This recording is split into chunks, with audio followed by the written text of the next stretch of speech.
Good afternoon students. আজকের ক্লাসে আমরা গ্রিন স্কিলসের যে নেক্সট পার্ট, এই চ্যাপ্টারের যে সেকেন্ড পার্ট সেটা পড়ব। আগের দিন আমরা এনভায়রনমেন্ট কী, কীভাবে এনভায়রনমেন্টের বিভিন্ন জিনিস থাকে এইগুলো আমরা পড়েছি। এনভায়রনমেন্ট কনজারভেশন, তারপর গ্রিন ডেভেলপমেন্ট কী, সাস্টেনেবল ডেভেলপমেন্ট গোলস, এসব নিয়ে এটার নেক্সট পার্ট আমরা আজকে শুরু করছি। তো গ্রিন স্কিলস কি? Green skilling is crucial for making a transition from energy and emissions intensive economy to cleaner and greener production and service.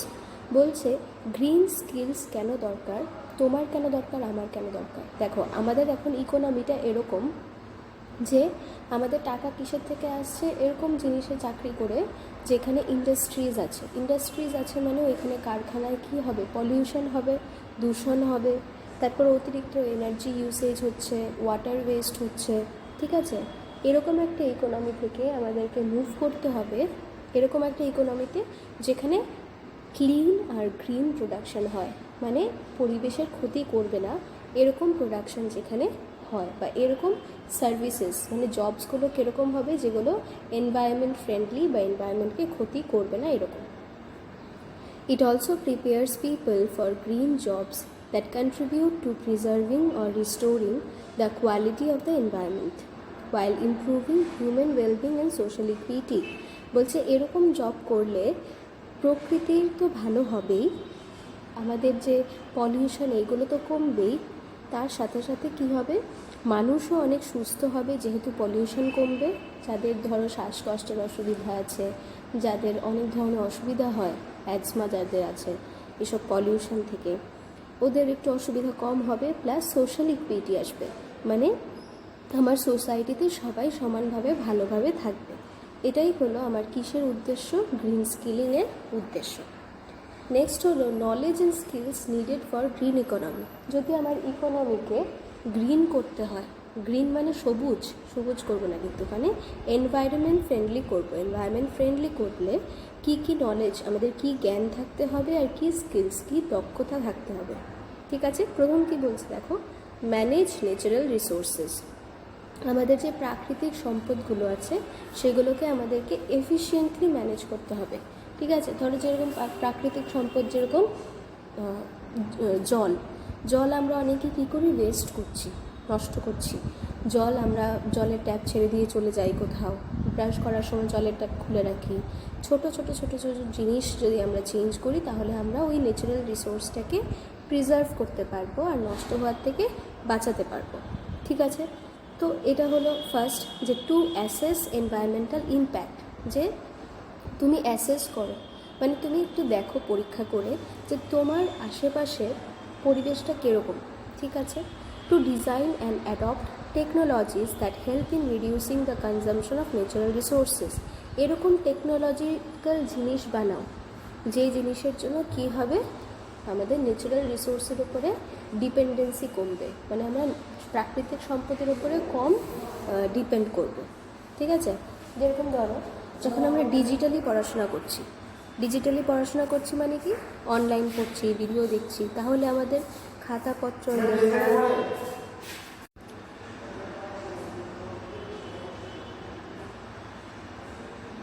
তো ধরো এরকম টেকনোলজি আমরা ইউজ করব যেটাতে আমাদের কি হবে, ন্যাচারাল রিসোর্সের উপরে আমাদের ডিপেন্ডেন্সিটা কমবে। যেরকম আমি কি বলছিলাম, যে এই যে আমরা এখন অনলাইন ক্লাস করছি, অনলাইন ক্লাসের জন্য কি হচ্ছে দেখো, তোমাদের খাতা কলম একটু কম ইউজ হচ্ছে আগের তুলনায়। বা ধরো অনলাইনে যখন পরীক্ষা হয় তখন কি হয়, অনলাইনে পরীক্ষা হলে একটা জায়গায় একটা কম্পিউটারে প্রশ্ন থাকে, ওইখানে আমাকে ক্লিক করতে হয় যে সঠিক উত্তরটা, সঠিক অপশানটা কি, সেটাই যদি ঠিক হয় আমি মার্কস পাবো। কিন্তু সেটাই যদি খাতা কলমে হয় তাহলে কি হচ্ছে দেখো, অনেক বেশি মানুষের প্রয়োজন।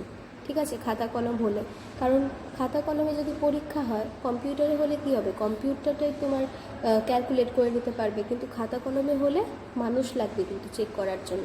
ওই মানুষগুলো কিভাবে যাবে, কোনো একটা গাড়ি করেই যাবে, তো গাড়ি করে গেলে পেট্রোলের থেকে পলিউশন হচ্ছে, তারপর জল নষ্ট হচ্ছে, তারপর খাতা যদি যে বেশি আমি খাতা লিখছি, হ্যাঁ, প্রথম যে জিনিসটা মেন, যে খাতাতে যখন আমরা লিখে পরীক্ষা দিচ্ছি কাগজ নষ্ট হচ্ছে, তাই তো।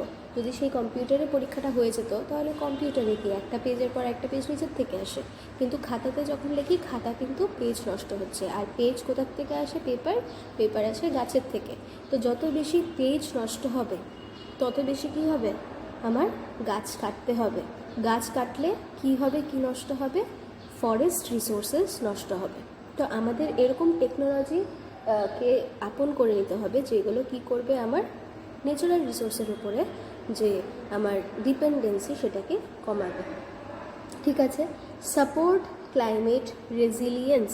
দেখো, ক্লাইমেট চেঞ্জ বা প্রাকৃতিক যে পরিবর্তন হচ্ছে সেটা খুবই একটা একটা ইম্পর্টেন্ট টপিক। এখন সবাই অনেক সময় অনেক জায়গায় দেখবে ক্লাইমেট চেঞ্জের কথাটা বলে। ক্লাইমেট চেঞ্জ মানে দেখো, ওয়েদার আর ক্লাইমেটের মধ্যে ডিফারেন্স আছে। ওয়েদার হলো ধরো আজকের দিন ওয়েদার কেমন, আজকে কেমন একটু মেঘলা ওয়েদার, বা একটু ধরো কয়েক মাস আগে কীরকম ওয়েদার ছিল, বৃষ্টি পড়ছিল, রেইনি ওয়েদার, সেটা না। ক্লাইমেট হলো একটা জায়গার ওয়েদার অনেক বছর ধরে কীরকম। ধরো আমাদের এখানে আমি যখন ছোট ছিলাম তখন এই যে এখন যে টাইমটা ডিসেম্বরের কত, আজকে 7 ডিসেম্বরের এরকম টাইমে প্রচণ্ড ঠান্ডা থাকতো। প্রচণ্ড ঠান্ডা মানে প্রচণ্ডই ঠান্ডা, 2-3টে সোয়েটার পরতে হতো। ঠিক আছে। আর এখন দেখো আমরা কি নর্মাল একটা সোয়েট শার্ট পরছি, বা পরছিও না, একটা শল নিচ্ছি বা কিছু একটা হালকা একটা গেঞ্জি পরলেই হয়ে যাচ্ছে। তো কি, আমি যখন ছোট ছিলাম আজকে থেকে 10 বছর আগে, এই 10 বছরে ডিসেম্বর মাসে ঠান্ডাটা পড়া কী হয়ে গেছে, কমে গেছে।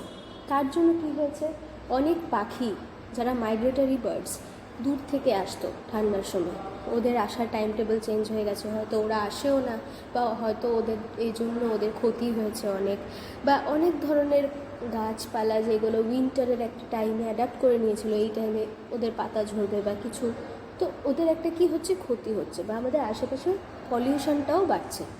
তো এইগুলো কি এফেক্ট করছে, ক্লাইমেট চেঞ্জটা কেন হচ্ছে? অতিরিক্ত পলিউশন, অতিরিক্ত গ্লোবাল ওয়ার্মিং, এগুলোর থেকে হচ্ছে। ঠিক আছে। এইটা হলো আমার ক্লাইমেট চেঞ্জ। তুমি এরকম জিনিস করবে যেগুলো ক্লাইমেট চেঞ্জটাকে কমায়। যেরকম ধরো তুমি কম যদি পেট্রোল ডিজেল এসব ইউজ করো, তাহলে কি হবে, গ্লোবাল ওয়ার্মিং কমবে। কারণ পেট্রোল ডিজেল কম ইউজ করলে কার্বন ডাইঅক্সাইড কম এমিট হবে, কম বেরোবে। কার্বন ডাইঅক্সাইড কম বেরোলে গ্লোবাল ওয়ার্মিং কম হবে। গ্লোবাল ওয়ার্মিং কম হলে কি হবে, ক্লাইমেট চেঞ্জটা আস্তে আস্তে ঠিক জায়গায় আসবে, বা আরও বেশি বাড়বে না। ঠিক আছে। Support resource efficiency. রিসোর্সটা এফিশিয়েন্টলি তুমি ইউজ করবে।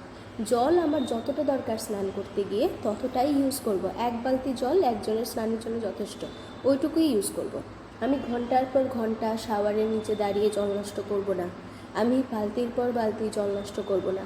কাপড় ধুতে আমার যতটা জল দরকার ততটাই ইউজ করব, অতিরিক্ত জল ইউজ করব না। বা ধরো বৃষ্টির দিনে যে জলটা পড়ে, ওই জলটাকে আমি জমিয়ে পরের জন্য ইউজ করব ফিল্টার করে। তো এইগুলো হলো রিসোর্স এফিশিয়েন্টলি ইউজ করা। সাপোর্ট লো কার্বন ইন্ডাস্ট্রি। দেখো, এরকম ইন্ডাস্ট্রিকে আমি সাপোর্ট করব যেখানে কার্বন এমিশনস কম হয়। কার্বন এমিশনস বেশি কোথায় হয়, যেখানে পেট্রোল ডিজেল অতিরিক্ত ইউজ হচ্ছে। ঠিক আছে। তো আমি এমন জিনিস ইউজ করব যেখানে কার্বন কম ইউজ হচ্ছে। ঠিক আছে। কিছু মেশিন আছে, পুরোনো দিনের যে অটোগুলো বা পুরোনো দিনের যে আমাদের গাড়িগুলো, এইগুলোতে অতিরিক্ত পেট্রোল ডিজেল নষ্ট লাগে, ওইগুলোর থেকে দেখবি কালো কালো ধোঁয়া বেরোয়। কিন্তু যত বেশি আপডেটেড হচ্ছে তত বেশি যে পেট্রোল ডিজেলের যে গাড়িগুলো আসছে, এগুলোর নাম দেখবে BS3 BS4। এইটার মানে হলো এগুলো আরও বেশি এনভায়রনমেন্ট ফ্রেন্ডলি, এগুলোতে পলিউশন কম হয়। তো আমি এমন একটা গাড়ি ইউজ করব, চালাবো, যেটাতে কী হবে, কার্বনের ফুটপ্রিন্টটা কম, মানে কার্বন এমিশনস কম হবে। তার জন্য আমার যে এনভায়রনমেন্টটা সেটা লেস পলিউটেড হবে। ঠিক আছে। Green jobs. তাহলে গ্রিন জবস কি? গ্রিন স্কিলস ইনভলভ করে এরকম জায়গায় চাকরি করলে গ্রিন জব, মানে আমি এরকম জায়গায় চাকরি করব যেখানে পরিবেশের ক্ষতি হবে না, আর সঙ্গে সঙ্গে মানুষের ভালোও হবে, আর সবাই সুস্থ থাকবে। ঠিক আছে। সমাজে ভালো হবে, আর প্রকৃতির কোনো ক্ষতি হবে না। এই ধরনের যে এমপ্লয়মেন্ট যারা দেয়, এগুলোই হলো গ্রিন জব। ঠিক আছে। এগুলোই হলো গ্রিন জব। দেখো, দেখো লাস্টে দেখো, green jobs can be in any sector such as agriculture, manufacturing, research and development activities.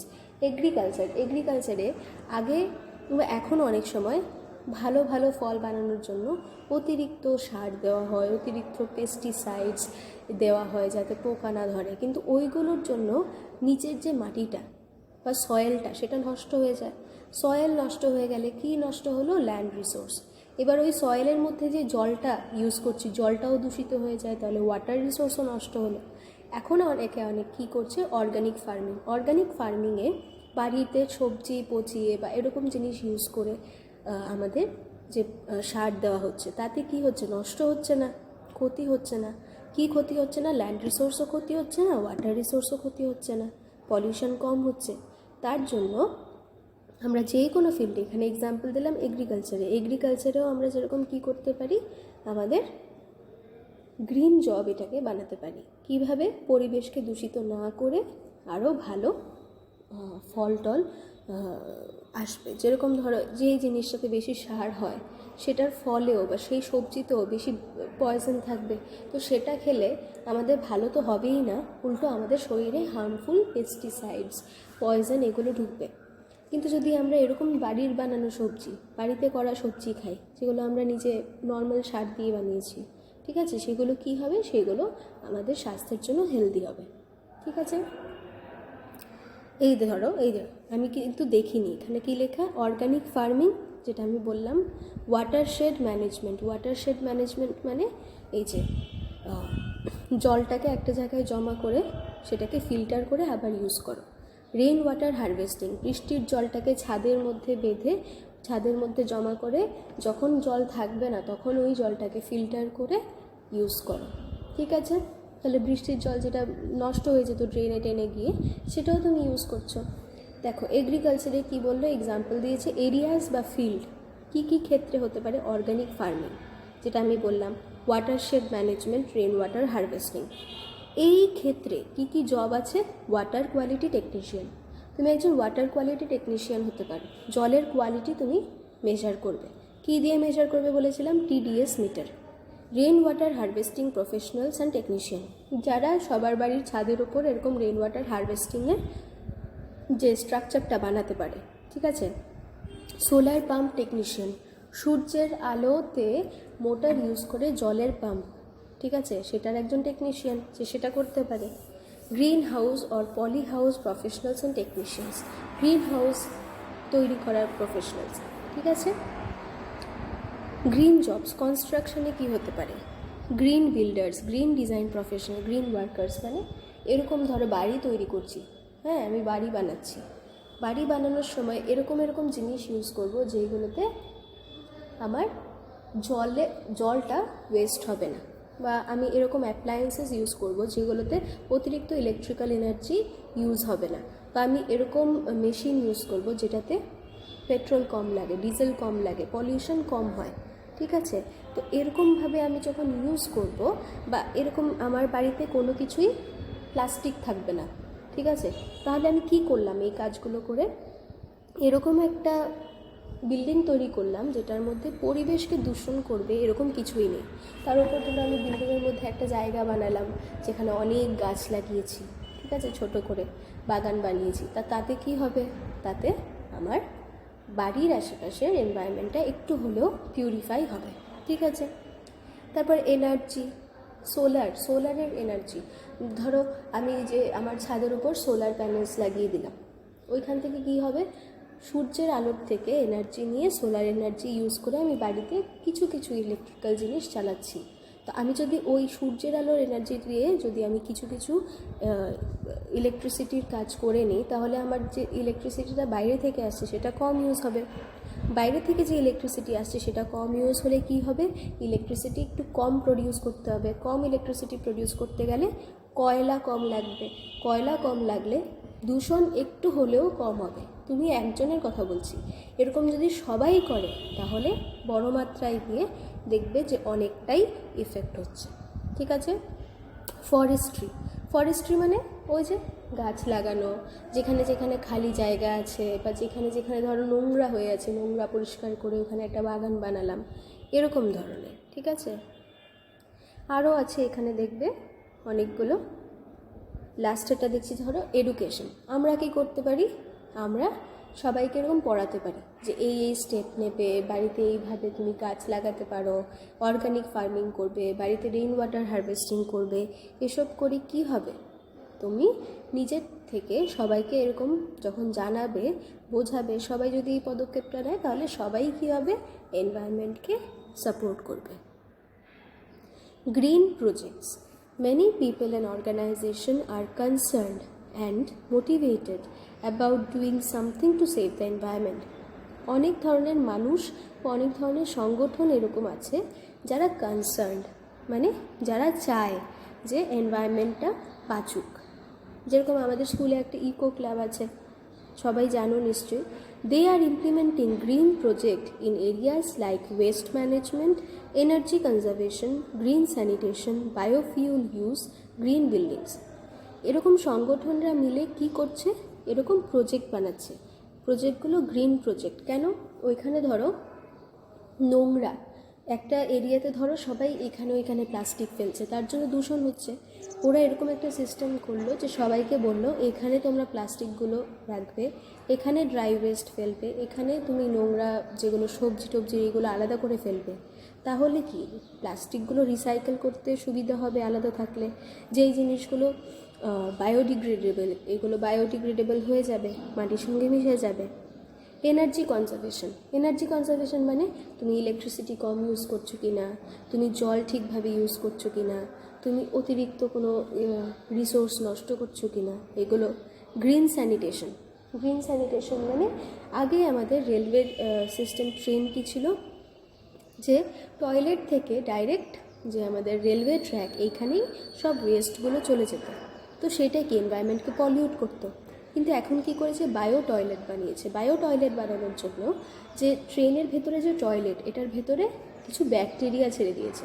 ব্যাকটেরিয়াটা কি করে, ওই যে ট্রেনের ভেতরে যেই নোংরা যাই হলো আমাদের আউটপুট, এগুলোকে কনভার্ট করে নেয় সারের মধ্যে, যেগুলো আমরা আবার গাছে দিতে পারি। ঠিক আছে। বায়োফিউল মানে যেরকম ধরো সোলার এনার্জি ইউজ করলে বা গোবর গ্যাস ইউজ করলে, এইগুলো। গ্রিন বিল্ডিংস, ওই যে যেই বিল্ডিংগুলোতে কোনো দূষণ হয় না সেগুলোই গ্রিন বিল্ডিংস। এখানে একটা এক্সাম্পল দিয়েছি গ্রিন প্রজেক্টের। এক্সাম্পলটা দেখলে তুমি আরও ভালো করে বুঝতে পারবে। Examples of green projects in India: solid waste management by স্বচ্ছ কোঅপারেটিভ। স্বচ্ছ cooperative is wholly owned by waste pickers মানে অনেকে আছে না, আমরা দেখি যারা ঘুরে ঘুরে কী করে, প্লাস্টিক কুড়োয়, তাই তো। The cooperative has members who are engaged in doorstep collection of waste in Pune. পুনেতে ওরা কী করে, প্রত্যেক বাড়িতে গিয়ে যাদের বাড়িতে যাই প্লাস্টিকের যা আছে ওরা ওয়েস্ট কালেক্ট করে। This integrates informal waste pickers into Pune city's solid waste management system. This project has become a success with the support of government and the waste pickers. Government ওই ওয়েস্ট পিকার্সদের কিছু help করে, তো ওরাও এরকম প্লাস্টিকগুলো কুড়িয়ে নেয়, নিয়ে ওরাও টাকা পাচ্ছে। আর সঙ্গে সঙ্গে কী হচ্ছে, ওরা সবার বাড়ির যে ওয়েস্টটা কালেক্ট করে একটা জায়গায় নিচ্ছে, তো পরিবেশ দূষিত হচ্ছে না। Waste pickers now work with dignity and provide a decentralised waste management system. They ensure efficient disposal of wet waste through biogas regeneration. ওই ওয়েস্ট থেকে কি তৈরি হয়, biogas, along with recycling of solid waste. আর যে ধরো বাড়ির যে অন্য নোংরা যেরকম সবজির ওয়েস্ট, এইগুলো আমরা আবার কিসে পরিবর্তন করতে পারি, সলিড ওয়েস্ট করে এটাকে আমরা প্রসেসিং করে সার বানাতে পারি বা ফার্মিংয়ে ইউজ করতে পারি। Biogas is produced from plant material and animal West garbage. Plant animal যে ওয়েস্ট, এগুলোর থেকে আমরা কি তৈরি করতে পারি, বায়োগ্যাস। ঠিক আছে, যেটা ন্যাচারাল গ্যাস, ন্যাচারালি এই গ্যাসটা প্রডিউস হচ্ছে।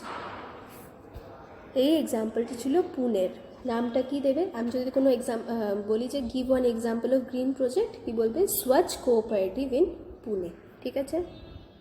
এখানে আরেকটা আছে, দেখো, modern chulha of society of development and environment protection. Energy efficient cooking stoves or chulas help the movement of air through it so that the wood is burnt more efficiently. দেখো, আগের দিনের যে আমরা চুলাতে রান্না করতাম, যখন আগের দিনে চুলাতে রান্না হতো, কি বার্ন হতো, কি আমাদের কি জ্বালানো হতো, কাঠটা যদি ঠিকঠাক বার্ন না করে তাহলে কি প্রডিউস হয়, কার্বন মনোঅক্সাইড। যদি অতিরিক্ত ঠিকভাবে বার্ন হয় প্রডিউস হয় কার্বন ডাইঅক্সাইড। কিন্তু যদি কাঠটা কম বার্ন হয় তাহলে তৈরি হয় কার্বন মনোঅক্সাইড। আর কার্বন মনোঅক্সাইড, দেখো কার্বন ডাইঅক্সাইডও খারাপ, কিন্তু কার্বন মনোঅক্সাইড আরও বেশি খারাপ এনভায়রনমেন্টের জন্য। ওকে, তো এখানে বলছে এরকম চুলাস বানিয়েছে যেখানে উড, যে কাঠটা ইউজ হচ্ছে সেটা আরও বেশি ভালো করে বার্ন হয়। বেশি ভালো করে বার্ন হলে কি হবে, বেশি ভালো করে বার্ন হলে একটা জিনিস হবে যে কার্বন মনোঅক্সাইড কম প্রডিউস হবে। আর যদি কাঠটা পুরো না জ্বলতো, একটু একটু যদি জ্বলতো, তাহলে অনেকগুলো কাঠ লাগতো। অনেকগুলো কাঠ লাগলে অনেকগুলো গাছ কাটতে হতো। তো একটা কাঠই যদি আমি এফিশিয়েন্টলি ইউজ করি তাহলে বেশি কাঠ লাগবে না, তখন আমার বেশি গাছও কাটতে হবে না। প্লাস এটার উপরে যে পলিউশনটা হচ্ছে সেটা যারা রান্না করছে ওদের লাংসের মধ্যে যাচ্ছে, ওদের শ্বাসকষ্ট হচ্ছে, অনেক ধরনের হেলথ প্রবলেমস হচ্ছে, এনভায়রনমেন্ট পলিউশন হচ্ছে, ওই স্মোকটাকেও 80% কম করে দেয়। তো স্মোকটাকে যদি 80% কম করে দেয় মডার্ন চুলাতে, তাহলে আমাদের হেলথ প্রবলেম কম হবে, পরিবেশও কম দূষিত হবে। The project trains masons and welders to produce the chulhas, thus increasing employment and entrepreneurship. Plus, এই প্রজেক্টটার জন্য মডার্ন চুলহা যারা বানাতে শিখেছে ওরা কাজ পেয়েছে, ওরা জব পেয়েছে, ওরা টাকা পেয়েছে, ওদেরও এমপ্লয়মেন্ট হয়েছে। The initiative was started in 35,000 households of Solan district in Himachal Pradesh in 1995. 1995-এ Himachal প্রদেশে 35,000 বাড়িতে এই প্রজেক্টটা স্টার্ট হয়েছিল। এরকম আরও অনেক আছে, এগুলো তোমরা দেখবে, এই স্লাইডটা পজ করে পড়বে, ঠিক আছে। এটা হচ্ছে গ্রিন টয়লেট। টয়লেট আগে কি হতো, টয়লেটের ওয়েস্টগুলো নোংরা করতো, ড্রেনে যেত, এটা থেকে এইখানে কি হচ্ছে, সলিড ওয়েস্টে পরিবর্তন হচ্ছে, এটা পড়ে নেবে। Summary. In this session you have learned about sustainable development goals, green growth. দেখো, আগের ক্লাসে আমরা পড়েছিলাম সাস্টেনেবল ডেভেলপমেন্ট কি। সাস্টেনেবল ডেভেলপমেন্ট হলো আজকে আমি ইউজ করব এরকমভাবে যাতে আমার ফিউচার জেনারেশনসের জন্য রিসোর্সেস থাকে, ঠিক আছে। সাস্টেনেবল ডেভেলপমেন্ট গোলস, কী কী গোল থাকে সাস্টেনেবল ডেভেলপমেন্টের। গ্রিন গ্রোথ, গ্রিন কীভাবে গ্রো হবে, আমার ইকোনমিটা গ্রিন কীভাবে গ্রো হবে। গ্রিন ইকোনমি আজকে পড়েছি, গ্রিন কনজিউমার পড়েছি, গ্রিন স্কিলস পড়েছি, গ্রিন জবস পড়েছি, আর গ্রিন প্রজেক্টস পড়েছি। আগের দিনের ভিডিওটা আরেকবার দেখে নেবে যদি না দেখে থাকো, আর আজকেরটা এটুকু।